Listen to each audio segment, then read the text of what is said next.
कार्यक्रमको साथमा Himalayan bank, Nabil bank सँगै अघि, लक्ष्मी सनराइज बैंक लक्ष्यमा सँगसँगै,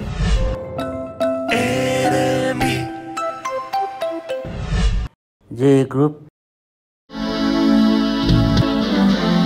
चालू आर्थिक वर्षको 5 महिनामा 3 अर्ब 92 करोड रुपैयाँ प्रत्यक्ष विदेशी लगानी एफडीआई भित्रिएको छ। गत आर्थिक वर्षको 5 महिनाको तुलनामा यस वर्षको सोही अवधिमा नेपाल भित्रिएको विदेशी लगानी 3 अर्ब 31 करोड रुपैयाँले बढी हो। गत वर्षको मङ्सिरसम्म 60 करोड 49 लाख रुपैयाँ मात्र विदेशी लगानी भित्रिएको थियो।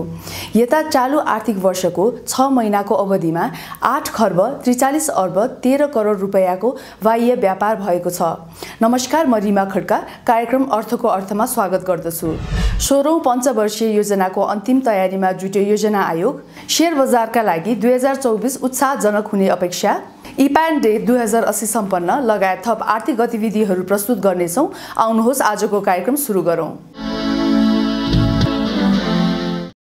पञ्चवर्षीय योजना मुलुकको समग्र विकास तथा समृद्धिका लागि आर्थिक, सामाजिक र बहुआयामिक हिसाबले महत्त्वपूर्ण मानिन्छ। आर्थिक दृष्टिकोणबाट योजनाले विकासका पूर्वाधार निर्माण तथा उद्यमशीलता विस्तार गर्दै रोजगार सिर्जना गर्दछ। सोही अनुसार सरकारले पञ्चवर्षीय योजना अनुसारको नीति, कार्यक्रम तथा बजेट ल्याउने गर्छ। अहिले राष्ट्रिय योजना आयोगले आगामी वर्षदेखि लागू हुने 16औं पञ्चवर्षीय योजना निर्माणको अन्तिम तयारी तीव्रताका साथ अघि बढाएको छ। सामाजिक न्याय र समृद्धिको मुख्य सोच सहित आवधिक योजनाको तयारी गरिरहेको आयोगले जनाएको छ। काम चाहिँ एकदमै तीव्र गतिमा अगाडि बढेको छ।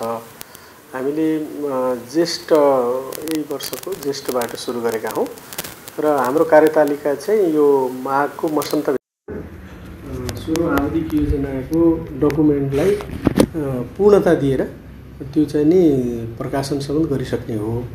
अब हामीले सुरुमा जुन अवधारणा पत्र तयार गर्दाखेरि जुन एउटा गृह कार्य गर्यो, त्यो गृह कार्य चाहिँ हामीसँग अहिलेसम्म जुन 15औं आवधिक योजनाभित्र जो भएका कामहरूको विषयमा राम्रो अध्ययन गरेर समीक्षा गरेर त्यसका असल सिकाइहरूलाई रिप्लिकेट गर्ने र त्यहाँ भएका अप्ठ्याराहरूलाई कसरी अप्ठ्याराहरू भएछन् भनेर त्यसको R&D गरेर फिक्स गर्ने गरी 16औं आवधिक योजनाको तयारी गर्दै गरेको अवस्था छ। बढ्दो आयात निर्यातमा प्रतिस्पर्धी क्षमता कमजोर र सम्भावनाका बावजुद सेवा क्षेत्रबाट उचित लाभ लिन नसक्नु नेपालको कमजोरी रहेको छ।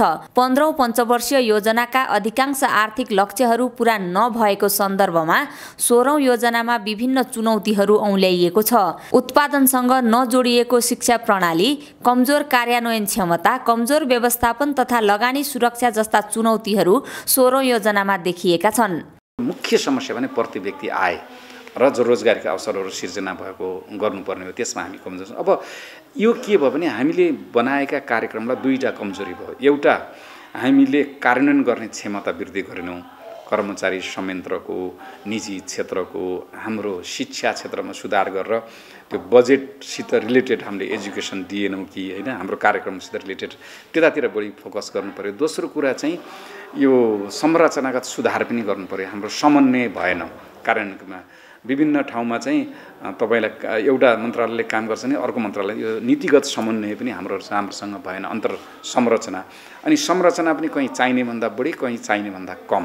जस्तै कर्मचारी तन्त्रको सङ्ख्या त्यो चाहिँ हाम्रो कम बेसी भएको छ, त्यतातिर पनि हामीले ध्यान दिनुपर्छ। त्यो भयो भनेदेखि भएका नीतिगत अप्ठ्याराहरू, स्रोत परिचालनका कमजोरीहरू, क्षमता विकास व्यक्ति, निजी क्षेत्र, सरकारी र संरचनाको क्षमता विकास कमजोरीहरू सम्बोधन गर्यो भने एउटा कार्यान्वयन हुन्छ। 15औं योजना कार्यान्वयनको 4 वर्ष बितिसक्दा पनि कोभिड महामारी तथा रुस युक्रेन युद्धका कारण अर्थतन्त्र खुम्चिन पुग्यो। उक्त योजनाले अघि सारेका नीति, रणनीति, कार्यनीति तथा कार्यक्रमहरूको कार्यान्वयनमा चुनौती देखियो। राष्ट्रिय योजना आयोगले भने विगतका कमजोरी र आगामी दिनमा देखा पर्ने समस्यालाई पहिल्याएर योजना बनाएको दाबी गरेको छ। यो योजनाले कार्यान्वयन योग्य कार्यक्रमहरू मात्रै ल्याउने गरी तयारी गरेको छ।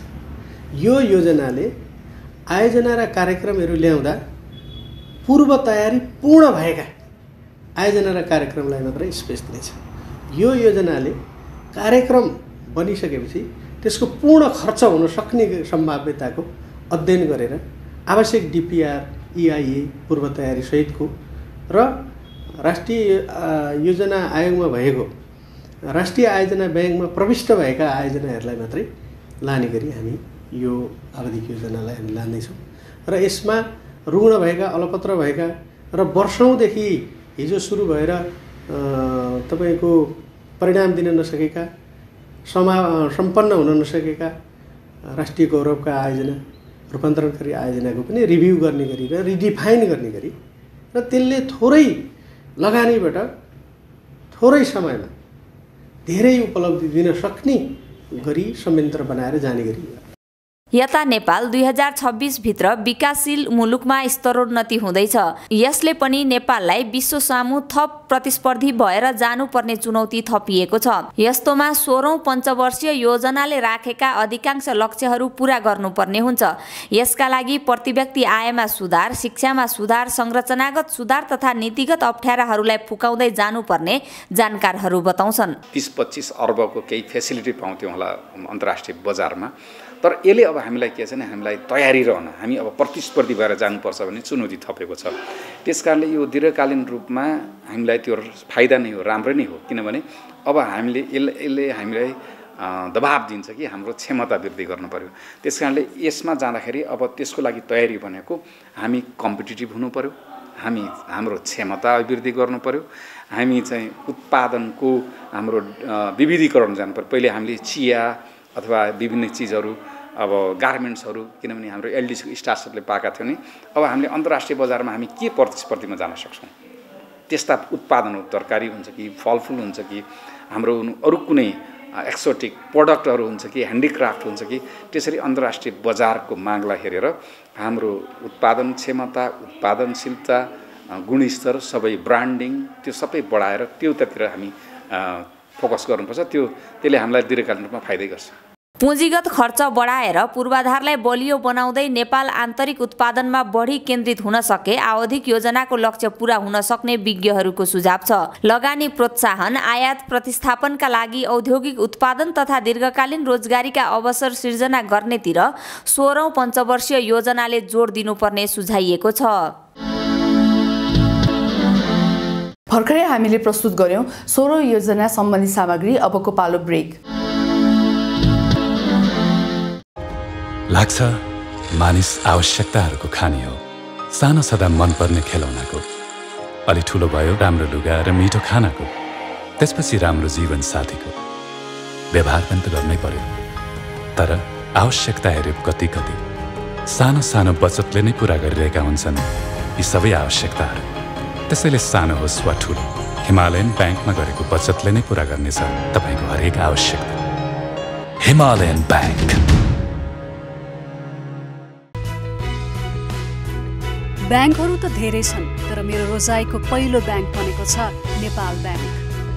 हजुर बुवा हाम्रो पुर्खाको ब्याङ्क भन्नुहुन्छ, बुवा मेरो व्यवसायको सारथी भन्नुहुन्छ, भाइ बहिनी हाम्रो लागि सरल र आधुनिक ब्याङ्क भन्छन्। मेरो परिवारको सबैको विश्वासिलो ब्याङ्क भएपछि मेरो त हुने नै भयो।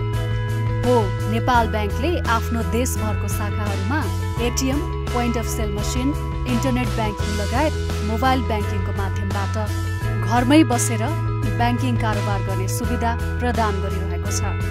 नेपालको पहिलो ब्याङ्क भएकाले आखिर सबैभन्दा खारिएको ब्याङ्क यही त हो नि। समयसँगै अघि बढ्दै नेपाल ब्याङ्क लिमिटेड, नेपालको पहिलो ब्याङ्क।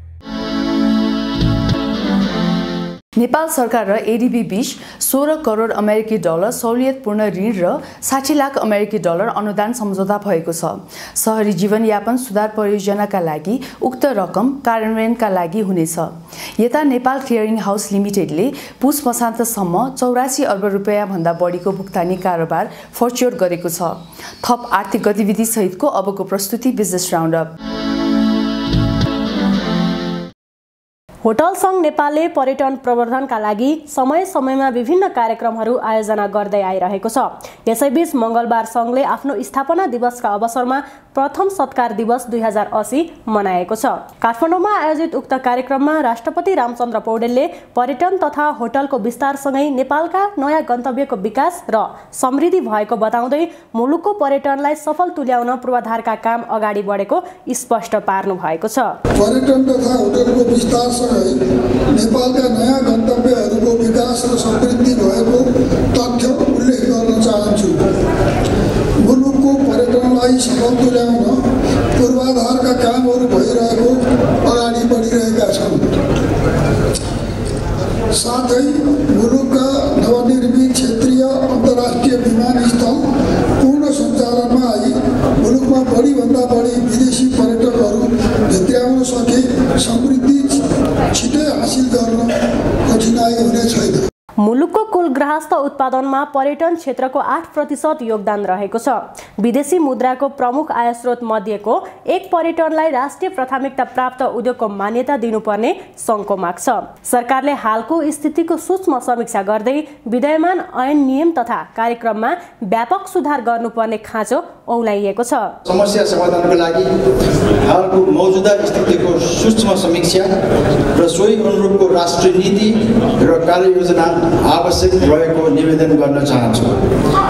विद्यमान ऐन नियम कार्यक्रममा व्यापक सुधार अपरिहार्य छ। पर्यटन ऐन 2035लाई समय सापेक्ष बनाउन थालिएको प्रक्रिया चाँडै टुङ्गिने अपेक्षा छ भने सरकारले घोषणा गरेको 2023-2032 को पर्यटन दशक पहिलो वर्ष व्यतीत भइसक्दा पनि कार्यान्वयन पक्ष मौन रहनु उद्योग लाग्दो देखिएको छ। होटलहरू उद्योगमा दर्ता भए तापनि सरकारले ऐन नीति नियमले सेवा व्यवसायको रूपमा मात्र वर्गीकरण गरेको कारण ऊर्जा पूर्वाधार भन्सार लगायतका सहज व्यवहार होटल उद्योगले प्राप्त गर्न नसकेको कटु सत्य यहाँ म प्रस्तुत गर्न चाहन्छु। सत्कार दिवसका अवसरमा सङ्घले होटल क्षेत्रमा योगदान गर्ने सङ्घका पूर्वाध्यक्षहरू श्याम बहादुर पाण्डे, योगेन्द्र साक्य, नरेन्द्र ताम्राकार, प्रकाश श्रेष्ठ, प्रसिद्ध बहादुर पाण्डे र सृजना राणालाई सम्मान प्रदान गरेको थियो। सन् 2023मा हवाई मार्ग भएर 10 लाख भन्दा बढी विदेशी पर्यटकले नेपाल भ्रमण गरेको पर्यटन बोर्डको तथ्याङ्क रहेको छ। नेपालमा हाल वार्षिक 35 लाख पर्यटक धान्न सक्ने क्षमता भएका होटल रहेका छन्। स्वतन्त्र ऊर्जा उत्पादकहरूको संस्था इप्पानले 24औं वार्षिकोत्सव तथा इप्पान डे 2080 सम्पन्न गरेको छ। वार्षिकोत्सवका अवसरमा आयोजित कार्यक्रममा उपप्रधान एवं गृहमन्त्री नारायण काजी श्रेष्ठले व्यापार घाटा घटाइने र मुलुकलाई आर्थिक समृद्धिको दिशामा अगाडि बढाउने प्रमुख साधन भनेकै जलविद्युत भएकोले त्यसलाई सरकारले प्रमुख प्राथमिकतामा राखेको बताउनु भएको छ।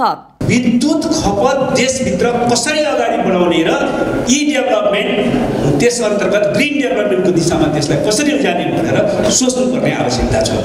यो खालि विद्युत खपत बढाउने भनेको विद्युत खपत बढाउने मात्रै होइन, यसको चाहिँ होलिस्टिक चाहिँ एउटा पक्ष रहन्छ।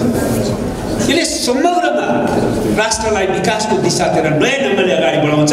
बिजुली बेचेर आउने पैसा पनि राष्ट्रकै विकासमा लगानी गर्ने हो। त्योभन्दा अगाडि ठुलो विकास चाहिँ हामीले विद्युत खपत देशभित्रै बढाउन सक्यौँ र डेभलपमेन्टको अवधारणा ग्रिन डेभलपमेन्टको अवधारणा अगाडि बढाउन सक्यौँ भने त्यसले चाहिँ देशलाई कायापलट गर्न सक्छ। पछिल्लो एक दशकमा 800 मेगावाट क्षमताबाट 3000 मेगावाट बिजुली उत्पादन हुन थालेको तथा 98% घरमा विद्युत सेवा पुगेको छ। ऊर्जा जलस्रोत तथा सिंचाई मन्त्री शक्तिबहादुर बस्नेतले सरकारले ऊर्जा क्षेत्रलाई पूर्वाधारको रूपमा मात्र नहेरेको बताउनु हुँदै आर्थिक समृद्धिको प्रमुख आधारका रूपमा यस क्षेत्रलाई स्वीकार गरिएकाले निश्चित भएर लगानी गर्न निजी क्षेत्रलाई आग्रह गर्नुभयो। नेपाल सरकारले ऊर्जा क्षेत्रलाई अब केवल पूर्वाधारको क्षेत्र मात्र होइन, यो आर्थिक महत्त्वको क्षेत्र आर्थिक क्षेत्रको रूपमा पनि यसले महत्त्व राख्दछ। समृद्धिको यो महत्त्वपूर्ण आधार हुन सक्दछ। केवल पूर्वाधारको रूपमा र आर्थिक समृद्धिमा यसले अप्रत्यक्ष रूपमा योगदान गर्ने मात्र होइन, अब यो व्यापारको विषय पनि बन्दै गइराखेको छ, यो रोजगारी सृजना गर्ने महत्त्वपूर्ण क्षेत्र पनि बन्दै गइरहेको छ, रेभेन्यू कलेक्सन गर्ने महत्त्वपूर्ण क्षेत्र पनि बन्दै गइरहेको छ। यो समग्र दृष्टिले हेर्दाखेरि अब यसले आर्थिक क्षेत्रको रूपमा पनि महत्त्व राख्दै गइरहेको छ। सरकारले यही महत्त्वका साथ यो विषय यसलाई प्राथमिकीकरण गरिराखेको छ। यो निश्चय नै अवसरको विषय हो। सँगसँगै हाम्रा निम्ति केही चुनौतीका कुराहरू छन्, हामीले भनि पनि राखेका छौँ। जलवायु परिवर्तनले अतिवृष्टि र अनावृष्टिको जे अवस्था सिर्जना गरिराखेका छ, यसले ड्राई सिजन र वेट सिजनको बीचको उत्पादनको अनुपातमा जो एउटा खाडो अझ ठुलो एउटा ग्याप सिर्जना गर्दैछ। जरुरी यो हाम्रो निम्ति चुनौतीको विषय रहँदै आएकै छ। यस्तै इप्पानका अध्यक्ष गणेश कार्कीले मुलुकको ऊर्जा क्षेत्र सकारात्मक रूपमा अगाडि बढे पनि 28,000 मेगावाट बिजुली उत्पादन गर्ने सरकारको मार्गचित्र चुनौतीपूर्ण रहेको बताउनुभयो। यसका लागि सरकारले नीतिगत अप्ठ्याराहरूलाई फुकाउँदै जानुपर्ने उहाँको भनाइ छ। कम्तीमा भारतले 10 वर्षमा 10,000 मेगावाट किनिदिन्छु भन्यो, एउटा सुरुवात भएको छ। बङ्गलादेशले किनिदिन्छु भन्यो, सुरुवात भएको छ हैन। र त्यो सँगसँगै यो देशभित्र पनि 13,000 मेगावाट चाहिँ खपत गर्ने 2035 सालसम्म भनेर भनेको छ। र यो हेर्दाखेरि सरकारको मार्गचित्रलाई नै हेर्दाखेरि पनि 28,000 भन्दा बढी बिजुली चाहिँ आवश्यक पर्छ भनेर भनेको छ। तर अहिलेको दिनमा हामीले 2800 मेगावाट उत्पादन गर्दा त यति धेरै समस्याहरू छन् हैन। भनेपछि 28,000 मेगावाट उत्पादन गर्नलाई त्यति सजिलो छैन। त्यसैले गर्दा यसमा थुप्रै खालका चुनौतीहरू छन् र सरकारलाई पनि यो क्षेत्रलाई अझै अगाडि बढाउनको लागि के गरे भने हुन्छ भन्ने खालको हिसाबले अगाडि बढाउनुपर्छ र हामीले त्यो अनुसारले सुझाव पनि सरकारलाई दिएका छौँ। र अब हाम्रो सुझाव भनेको अब सरकारले अब 10 वर्ष एकदमै काम गर्नुपर्छ, 24 घण्टा काम गर्नुपर्छ। थुप्रै नीतिगत समस्याहरू छन्, त्यसलाई हल गर्नुपर्छ। मुलुकको ऊर्जा क्षेत्रमा निजी क्षेत्रको योगदान 70% रहेकोले सरकार र निजी क्षेत्रको साझेदारीमा मात्र समृद्ध नेपाल निर्माणको संकल्प पूरा हुने इप्पान अध्यक्ष कार्कीको भनाइ छ। यस्तै उहाँले ऊर्जा क्षेत्रका सुरक्षा चुनौतीलाई सम्बोधन गर्दै यस क्षेत्रमा लगानी बढाउन सरकारले सुरक्षा प्रत्याभूत गर्नुपर्ने आवश्यकता औल्याउनुभयो। अहिले झन्डै 2900 मेगावाट जति उत्पादन भइसकेको छ र त्यसमा पनि झन्डै 70% भन्दा बढी चाहिँ निजी क्षेत्रको छ। र यदि सरकारले साँच्चै नै यसलाई खुला रूपले छोडेको र सबै प्रोजेक्टलाई पिपिए गरेर अगाडि बढ्न दिएको थियो भने आजको दिनमा धेरै बिजुली उत्पादन हुन्थ्यो।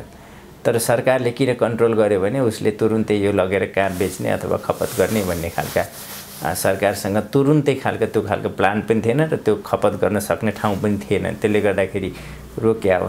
र साँच्चै नै सरकारले लगानी मैत्री वातावरण बनाइदिने हो भने र अलिकति सुरक्षाको ग्यारेन्टी गरिदिने हो भने प्राइभेट सेक्टरहरूले अबका 10 वर्षमा 10,000 मेगावाट चाहिँ नेपालीहरूले नै बनाउन सक्छन्। सरकारले सन् 2035 सम्ममा कुल 28,500 मेगावाट बिजुली उत्पादन गर्ने रणनीतिक कार्ययोजना तयार पारेको छ।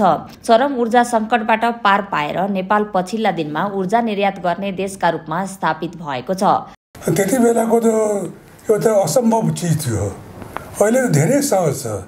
त्यो बेला ढुन्नकालमा त हरेक घन्टामा तनाव थियो। हेर्नुहोस्, अब त्यो ट्रान्समिसन लाइनको 5 खालमा सम्म 30 किलोमिटरको लाइन छ, 29वटा पोल बनाउनु पर्ने। एउटा पोल बनाउने बेला जग्गा किन्नुपर्छ।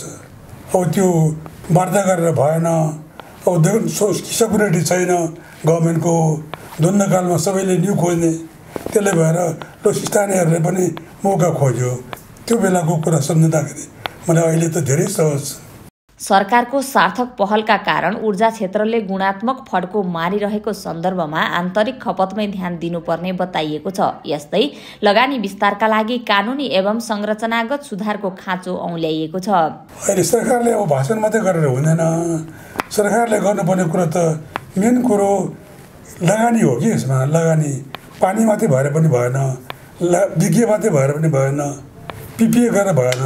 लगानीको ग्यारेन्टी जबसम्म गभर्मेन्टले गरेन तबसम्म यहाँ हुँदैन।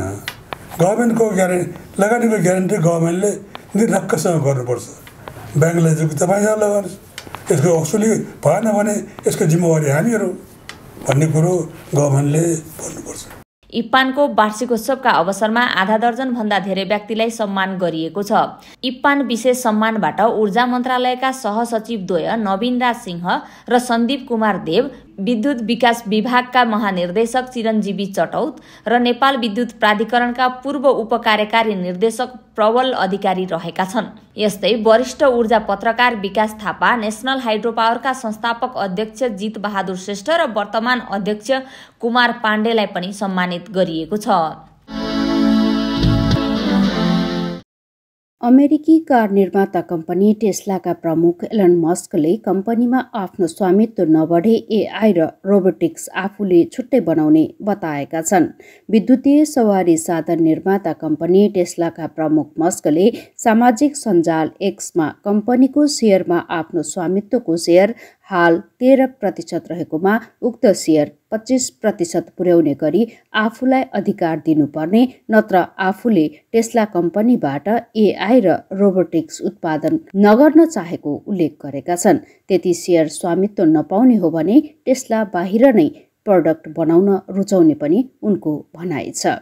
44 अर्ब डलर खर्चेर एक्स, त्यति बेलाको ट्विटर किन्नु अघि टेस्लामा मस्कको 20% भन्दा धेरै स्वामित्व थियो। विद्युतीय सवारी साधन बजारमा टेस्ला लिडिङ कम्पनी हो, तर पछिल्लो समय परम्परागत सवारी साधन निर्माता कम्पनीहरूले समेत विद्युतीय सवारी साधन बनाउन थालेपछि बजारमा निकै प्रतिस्पर्धा चुलिएको छ। यस्तोमा कम्पनीको भविष्य एआई र रोबोटिक्समा भएको मस्कले बताउँदै आएका छन्। हामीसँग शेयर बजार सम्बन्धी सामग्री बाँकी नै छ, हामीसँगै रहनुहोला।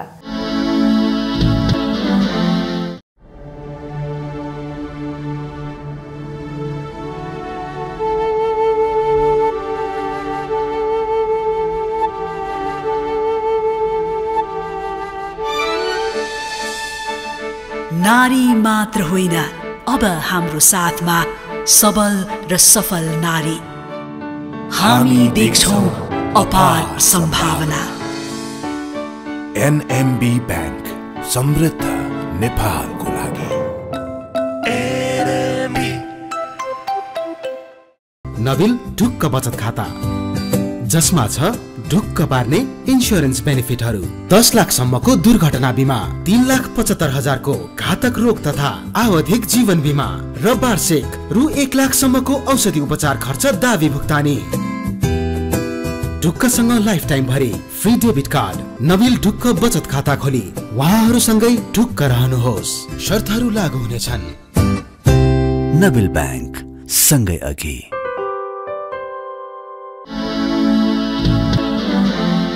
सन् 2023 शेयर बजारका लगानीकर्ताहरूका लागि निराशजनक रह्यो। वर्षभरि नै लगानीकर्ता निराश बने पनि वर्षको अन्तिमतिर नीतिगत सुधार, वित्तीय प्रणालीमा सहज तरलता अनि ब्याज दर घट्न थालेका कारण लगानीकर्तामा केही उत्साह थपियो। 2024 को सुरुवातदेखि नै शेयर बजारले लय समातेको छ। यो वर्ष शेयर बजारका लागि उपलब्धिमूलक रहने प्रक्षेपण गरिएको छ। प्रस्तुत छ एक सामग्री। पछिल्लो समय बजारमा भएको उतार चढावले सबैको ध्यान तानेको छ। घटेको बैंक ब्याज दर र चालु आर्थिक वर्षको मौद्रिक नीतिको पहिलो त्रैमासको समीक्षाले मार्जिन प्रकृतिको शेयर धितो कर्जालाई सहज बनाउँदै लगेको छ। केन्द्रीय बैंकले मौद्रिक नीतिको समीक्षा मार्फत बैंक तथा वित्तीय संस्थाले प्रदान गर्ने रियल इस्टेट कर्जासँगै 50 लाख रुपियाँ भन्दा बढीको शेयर धितो कर्जाको जोखिम भार 150% बाट घटाएर 125% कायम गरेसँगै शेयर बजारमा सहज अवस्था बनेको छ। बजार बढ्नु पछाडि बैंक ब्याज दर घट्नु, आइपीओ तथा एफपीओ को सप्लाई रोकिनु तथा अन्तर्राष्ट्रिय बजार सकारात्मक बन्नु जस्ता कारण औलाइएको छ। अलि अगाडि चाहिँ मार्केटमा आइपीओ देखि एफपीओ देखि लिएर तपाईको चाहिँ शेयरहरूको बाढी नै आएको थियो। अहिले बिचमा रोकिएको छ। त्यो कारणले सप्लाई पनि जुन आइपीओ को सप्लाई थियो त्यो रोकिएको हुनाले त्यस्ता इन्भेस्टर कहाँ आए, दोस्रो बजारमा आए हैन। त्यो कारणले पनि घटेको हो। बैंकहरूले लोन लगानी गर्दाखेरि इजी किसिमले लगाएका थिएनन्। अहिले पछिल्लो दिनमा चाहिँ पैसा बैंकहरूले लैजाऊ भन्ने किसिमको अलि इजी एक्सेस भयो हुनाले पैसाको कारोबार पनि अलि बढेको अवस्था देखिन्छ। र अनि अर्को कुरो के हो भने नियामकीय निकायहरूले पनि अलिकति पुँजी बजारलाई एउटा राइट ट्र्याकमा लानुपर्छ भन्ने किसिमका सकारात्मक चिजहरू पनि भएको र सरकारले पनि अब सरकारमा जो के अरे हुनुहुन्छ उहाँहरूले पनि पुँजी बजारलाई विकास विस्तार गर्नका लागि राम्रै अब भनौँ न यो मिडियाहरूमा पनि त्यही किसिमको स्टेटमेन्टहरू आउने केही डेभलप गर्नुपर्छ भनेर लागेको परिस्थिति भावनाले बजार चाहिँ सकारात्मक गएको हो। समग्र अर्थतन्त्रको अवस्था, सम्बन्धित क्षेत्रको अवस्था, कम्पनीको अवस्था र लगानीकर्ताको मनस्थितिले शेयर बजारको मूल्यमा प्रभाव पारेको हुन्छ। समय समयमा फेरबदल हुने नियामक निकायका अस्थिर नीतिले पनि लगानीकर्ताको मनोविज्ञानमा प्रत्यक्ष असर पार्दछ। त्यसैले लगानीकर्ताहरू पुँजी बजार स्थायित्व प्रदान गर्ने र दीर्घकालीन रूपमा शेयर बजारलाई प्रतिस्पर्धी बनाउनु पर्ने नीति आवश्यक रहेको बताइएको छ। दीर्घकालीन समस्या भन्दा पनि मलाई लागेको चाहिँ नीतिगत अस्थिरता हो हैन।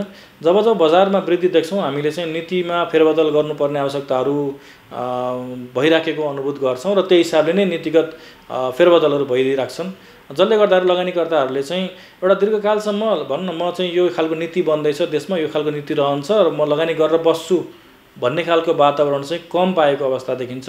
र त्यो हुँदाखेरि भन्न जब बजारमा वृद्धि देखिन्छ, बजारमा तेजी देखिन्छ, नीतिगत अस्थिरताहरू त्यति नै धेरै बढेर आउँदै गर्दा लगानीकर्ताहरू चाँडोभन्दा चाँडो बजारबाट बाहिरिन खोज्ने अवस्थाहरू बन्छ।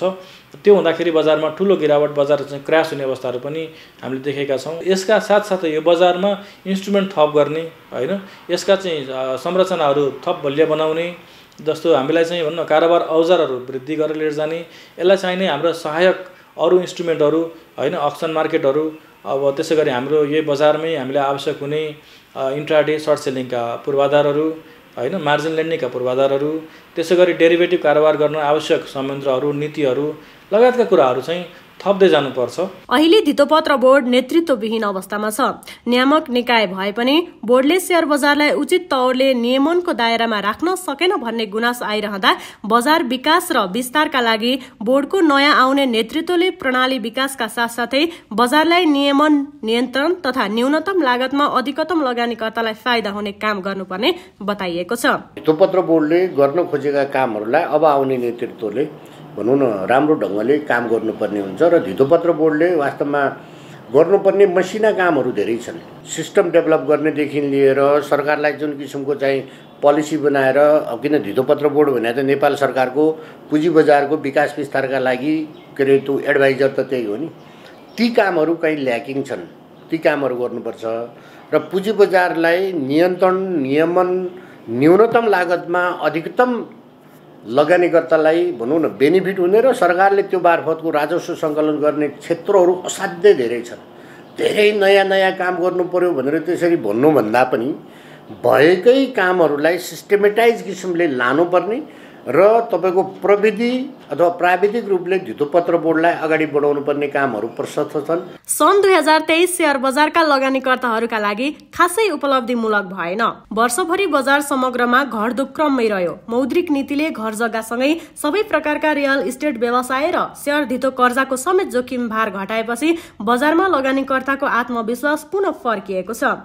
सन् 2024 भने शेयर बजारका लागि उत्साहजनक रहने लगानीकर्ताको अपेक्षा रहेको छ। साउनदेखि असारसम्म अब हामी चाहिँ यो आर्थिक वर्ष 80-81 को चाहिँ मध्य बिन्दुतिर छौँ हैन। र यो मध्य बिन्दुतिर आउँदै गर्दाखेरि जुन हिसाबले बजारमा तरलताका कुराहरू देखेका छन्, ब्याङ्कमा चाहिँ पैसाहरू चाहिँ भनौँ न अब लेन्डिङतर्फ नगइकन बसेको अवस्थाहरू छ, जसले गर्दा ब्याजदरमा एउटा हिसाबको चाहिँ प्रेसर परेको छ, ब्याजदर घटेको अवस्था छ। र यस्तै रहिरहने हो, बजार अझै ब्याजदर अझ तल रहिरहने हो भने यसले काहीँ न काहीँ लगानीकर्ताहरूलाई हैन सस्तो ब्याजमा पाएको पैसालाई बजारमा लिएर आउनलाई उत्प्रेरित गर्छ जस्तो लाग्छ। र यो हुन सकेको खण्डमा यसले लगानीकर्ताहरूलाई थप बजारप्रति उत्साही हुन अलिकति मद्दत गर्छ जस्तो लाग्छ। 2024 भरि चाहिँ बजारमा एउटा राम्रै सबल पक्षहरू बजारले देख्न सक्छ जस्तो लाग्छ। र सँगसँगै बजारलाई आवश्यक हुने नीतिहरूमा चाहिँ भनौँ न परीक्षण गर्दै अगाडि बढ्ने भन्दा पनि यसलाई एउटा ठोस रूपमा र दीर्घकालीन ढङ्गले अगाडि बढाउन सकेको खण्डमा लगानीकर्ताहरू थप मजबुतीका साथ, थप आत्मविश्वासका साथ लगानी गर्न आउने वातावरण चाहिँ बन्दछ। सरकार तथा नियामकीय निकायले बेला बेलामा गर्ने नीतिगत कडाइले लगानीकर्तामा बजारप्रतिको विश्वास कमजोर हुँदै जान्छ। पुँजी बजारलाई प्रविधि मैत्री बनाएर लगानीकर्तालाई सूचना प्रविधि नीति लागू गरी बजारमा सहज रूपमा क्षमता अभिवृद्धि गर्दै बजारको विकास र विस्तारको स्वच्छ, पारदर्शी बनाउँदै लैजानुपर्ने अहिलेको आवश्यकता हो। यी थिए आजका प्रस्तुतिहरू। थप आर्थिक गतिविधिका लागि www.arthakoartha.com का साथै हाम्रो आधिकारिक युट्युब च्यानल भिजिट गर्न सक्नुहुनेछ। आजको लागि म लगायत सम्पूर्ण युनिटलाई बिदा दिनुहोस्। हस्त नमस्कार। यस कार्यक्रमको साथमा हिमालयन बैंक, नबिल बैंक सँगै अघि।